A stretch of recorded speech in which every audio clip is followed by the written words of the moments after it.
I love the Canadian people. They're great.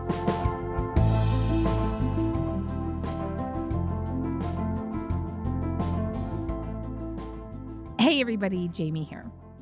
Former U.S. President Donald Trump will be back in office in a few short weeks. And if you haven't heard, he has spent the last few days outlining a mind map of sorts to, as he says, make Canada the 51st American state.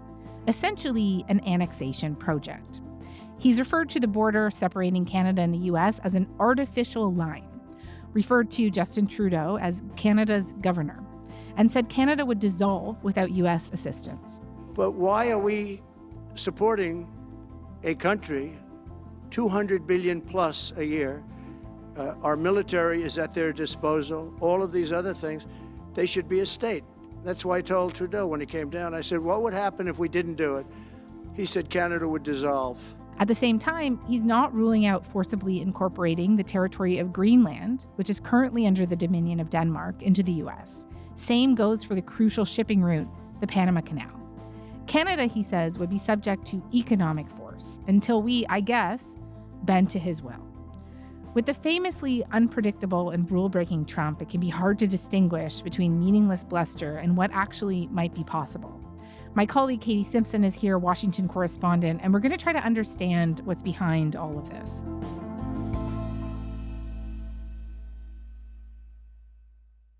Katie, hi. Thanks so much for coming on to the show. Hello. Thanks for having me. It's always great to talk to you. So I want to loop back to Greenland and the Panama Canal with you in a bit. But first, let's talk about what Trump has been saying about Canada. And he really ratcheted stuff up in a press conference. And tell me, what did he say? He held this news conference that lasted more than an hour at Mar-a-Lago at his estate there. And he talked a lot about Canada for an American president. He, first of all, reaffirmed his commitments to imposing tariffs on Canada. That is something we'll have to circle back and talk about for sure. We're going to put very serious tariffs on Mexico and Canada, because Canada, they come through Canada too, and the drugs that are coming through are at record numbers. So we're going to make up for that by putting tariffs on Mexico and Canada, substantial tariffs. But he talked about Canada becoming a 51st state. And for the first time, we heard out of his mouth his vision for why he wants to see something like that happen, whether it is something that is absolutely realistic or not, and leaning toward or not. That's the camp that things are in. But he complained about how much the U.S. spends on national security and defense spending and the cost of protecting Canada. They don't essentially have a military. They have a very small military. They rely on our military. It's all fine, but, they got to pay for that. This has been a long-standing complaint, not just for Donald Trump, but for sort of generations of American presidents who've urged Canada to spend more on national defense and to do more on the world stage. So that's sort of a familiar complaint there. But then he really went after Canada when it comes to the trade deficit. Now, Canada does sell more goods into the U.S. than the U.S. sells into Canada, and that is because of Canada's energy market and its energy exports. And so there is a trade imbalance there. He often exaggerates it, as he did at that news conference, but he also sort of mischaracterizes it. He describes it as a subsidy. Why should we have a $200 billion deficit and add on to that many, many other things that we give them in terms of subsidy? And I said, that's okay to have if you're a state.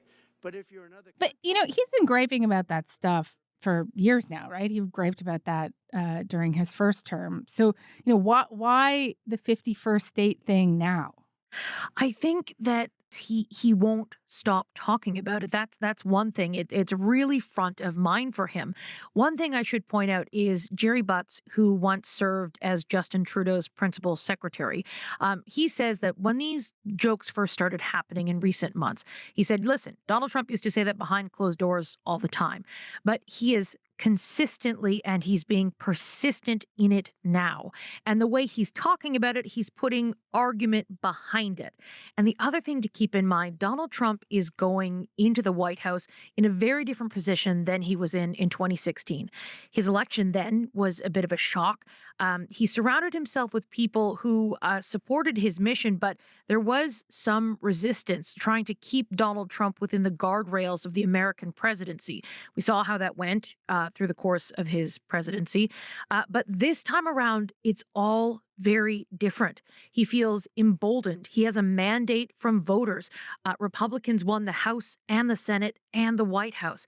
And he surrounded himself with loyalists, and he's made it really, really clear. The number one priority he has when it comes to the people around him is loyalty. So he is more powerful going into this experience the second time. And so when he says things like this, even if it's not realistic that Canada could become a 51st state, he can do things that make life so much more difficult for Canada and can be just brutal for the Canadian economy. So it's we're in a really rough position. Is there a sense that what he's trying to do is use this 51st state thing to exert even more leverage on us? That very well could be the case. When I speak with experts, it's all about sort of leverage and trying to, make the American position sort of the strongest it can be. Sources I've been speaking with suggest to me that people around Prime Minister Justin Trudeau, they are increasingly convinced that Donald Trump will go ahead with these tariffs. But he said a couple of other things at this news conference that really stand out, that if he were to go forward with them, it would have massive, massive implications for the Canadian economy and, essentially millions of jobs. He talked about how the United States doesn't need Canadian automobiles. The North American auto market is so integrated. And he said, we don't need their cars. They make 20% of our cars. We don't need that. I'd rather make them in Detroit. We don't need the cars. He said, we don't need their dairy and we don't need their lumber. So we don't need their milk. We got a lot of milk. We have massive fields of lumber. We don't need their lumber. Dairy and milk are long-term trade irritants. That's nothing new to hear an American complaining about it. But he's talking about cutting off those aspects of trade completely. That's what he was musing about out loud. And when it comes to the auto sector, if something like that were to happen, it would completely upend those jobs in the auto sector. Think Southwestern Ontario, think Southern Ontario, and all of those jobs that depend on that.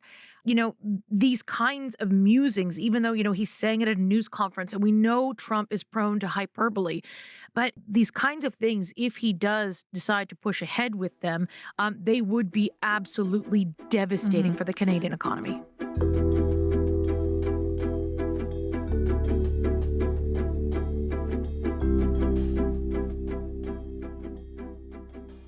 I know that you talk to sources on both sides of the border.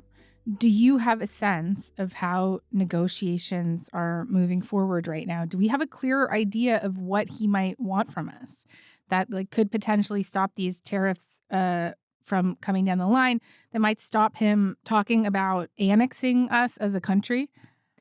I don't think that's going to stop because you know why? He seems to get a lot of attention from it. Yeah. And we know he likes that kind of attention. And he likes to be a disruptor. And this is sort of right into his playbook. Are you also considering military force to annex and acquire Canada? No. Economic force.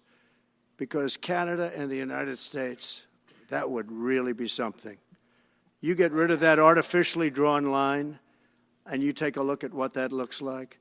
And it would also be much better for national security. But when it comes to the tariff threat, which is all of the talk about 51st state is one thing, but the real immediate threat that is deeply problematic, it's the tariffs. And it is looking more and more likely like it's going to be reality. When Donald Trump first put out that statement on November 25th on his social media saying, listen, the borders, essentially making the argument the northern and southern border are not secure. We need major changes or we're going to impose 25% tariffs on both Canada and Mexico. He lumped the problems at the border in together, even though they are completely different situations. But Canada took the threat seriously. So what did we see? We saw Prime Minister Justin Trudeau reconvene the Canada-U.S. Cabinet Committee, and they came up with a plan promising to spend more than $1 billion to address Donald Trump's concerns, whether it be policing, at the border, all of those kinds of things. And while the message was getting through to Americans, we heard from people who are going to be joining the Trump administration. They all said, yes, we heard about these things. The Trump team was actually touting it as a win. They were putting out press releases saying things like, like Donald Trump getting action and he's not even in office yet. So it did permeate that Trump world. But until Donald Trump sits down at that desk and starts signing executive orders and starts revealing them to the public, I don't think anyone's going to know what his decision is until then. I just want to pick up on that thing you said, that he's getting attention for talking about this stuff, like the 51st state stuff. There was this line in the Hill Times that I read today that I really liked. It talked about how Trump's rhetoric also has the benefit of giving fodder to his supporters who have embraced his view of American exceptionalism and dominance abroad and relish seeing liberals overreact to what the president-elect is saying. I thought that really kind of hit the nail on the head there. And then also, I mean, this is getting a lot of attention on U.S. Cable networks and stuff too, right? And just tell me a little bit more about that. It is absolutely getting traction here. It's something that people are keen to talk about. And I always say, if you want to get a sense of how things are going in Donald Trump's orbit, watch a bit of Fox News. Canada. At first I wanted it, and I tried to divide it into 2 states. And then I realized we'd be adding Montana, basically, for the Republicans, and electorally like a Texas for the Democrats. And I don't like that. But the fact that they don't want us to take them over makes me want to invade. I want to quench my imperialist thirst. Ontario Premier Doug Ford went on the Jesse Waters Show. It's an 8 p.m. talk show. He's an opinion columnist, so it's not straight up news. And the way he spoke to Doug Ford about, well, it would be insulting if you don't want to join America. That kind of tone about expansionism, right. And that's the tone that we're hearing from these people in Trump world. You say that Americans don't have a problem with Canadians, and we don't. But it seems like you have a problem with us.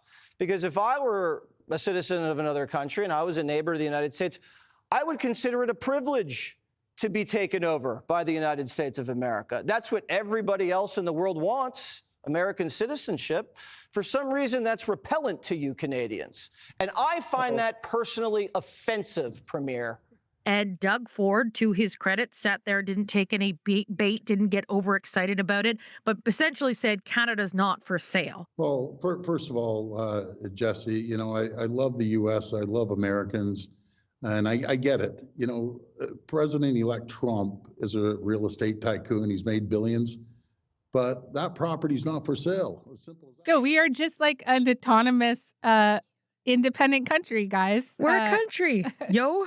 That's basically what Doug Ford had to sit down and say. Well, you know something, Jesse? We're proud Canadians, just like there's proud Americans. And if we join together and take on the world with a great trade deal between us, I think that'd be fabulous. No one could stop us.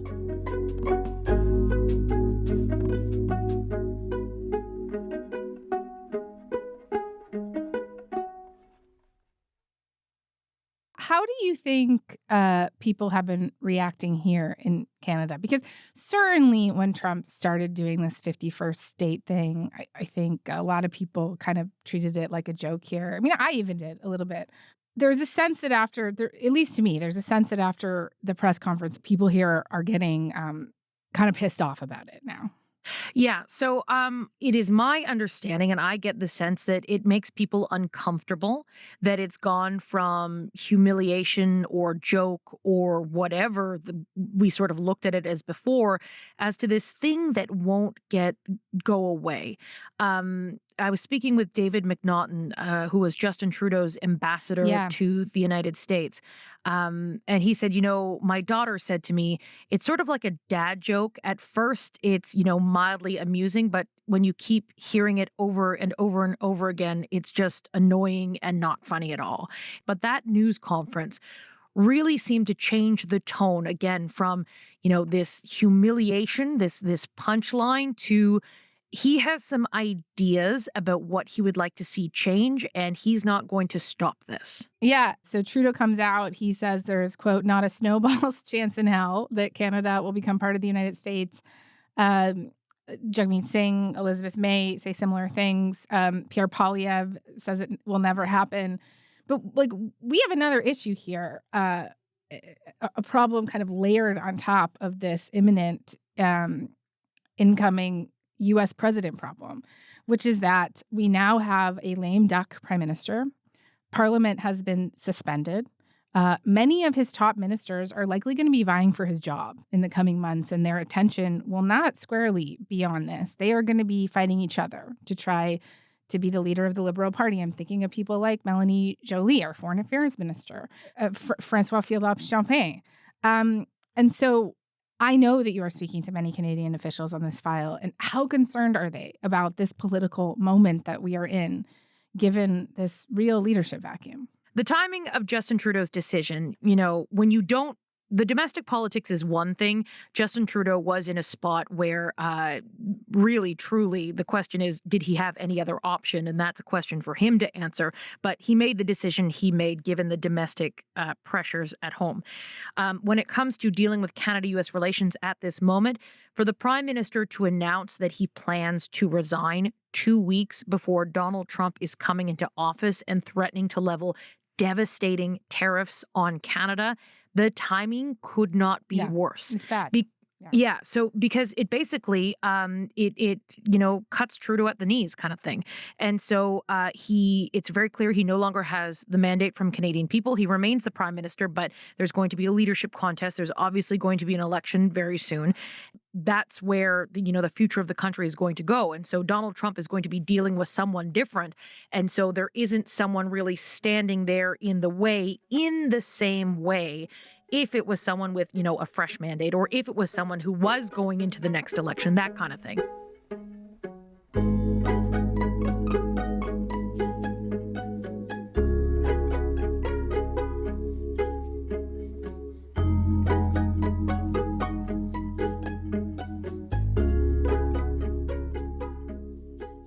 Katie, before we go, I do want to talk with you a little bit more about some of the other targets that Trump has in his sight that he talked about a lot during that hour-long press conference.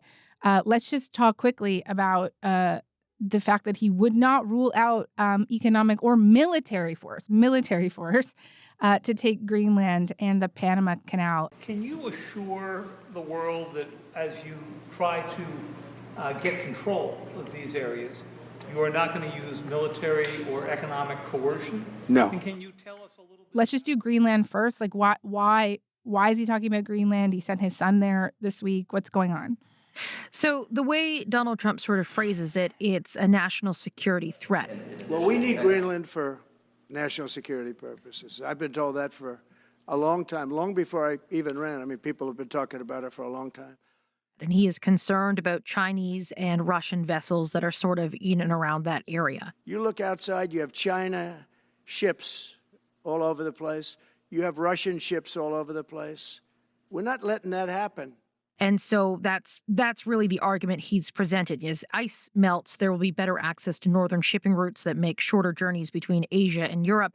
And given the presence of hostile actors, Russia and China, that is something he's concerned about. But another major factor could very well be energy. Think energy, oil and natural gas and minerals. Hugely important rare earth minerals that go into the making of things like electric vehicle batteries. Yeah.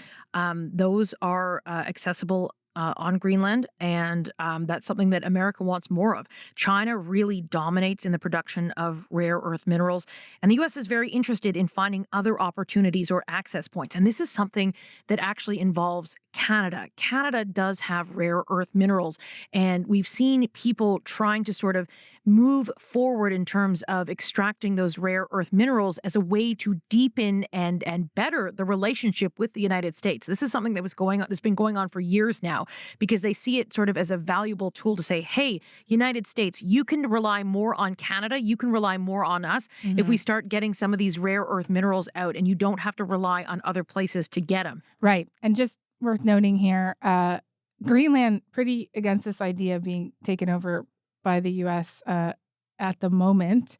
It's a semi-autonomous Danish nation.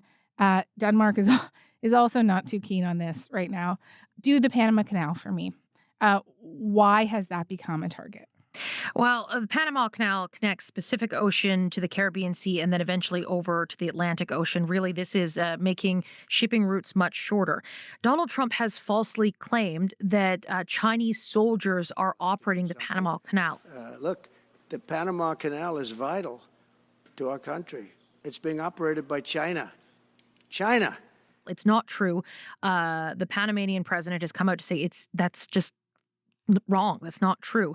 A Hong Kong company does operate the port. And so Donald Trump seems to have, I don't know what, I'm not going to get into Donald Trump's head, but his claim that the Chinese are operating it is not true. The one suggestion I've seen is the reason he is really pushing on this. He's sort of been fixated on the Panama Canal since about Christmas time.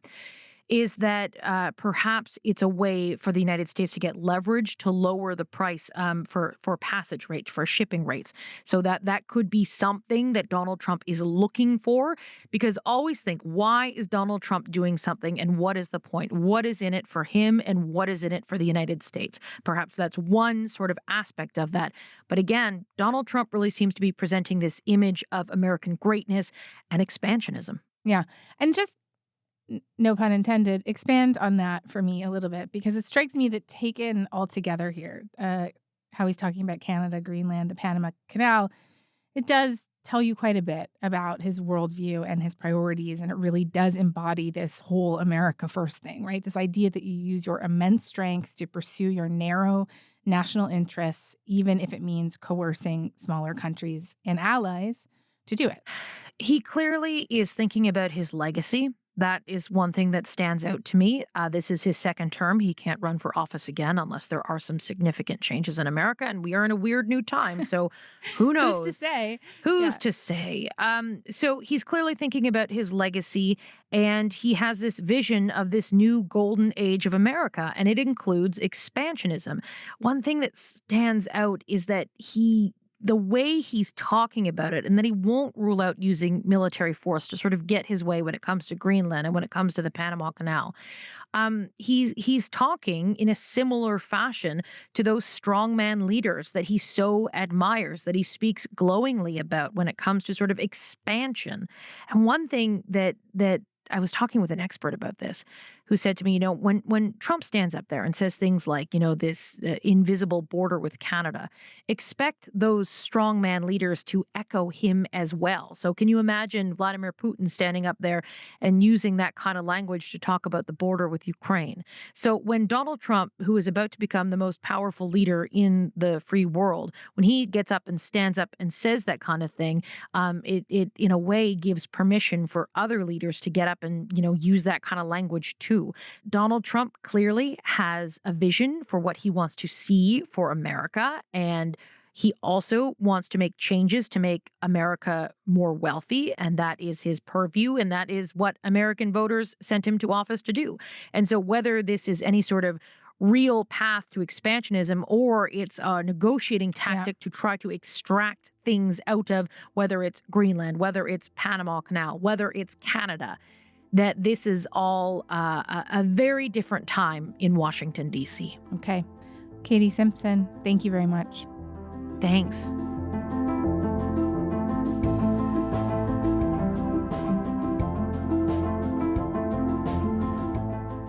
All right, that's all for today. I'm Jamie Poisson. Thanks so much for listening to Front Burner. Talk to you tomorrow.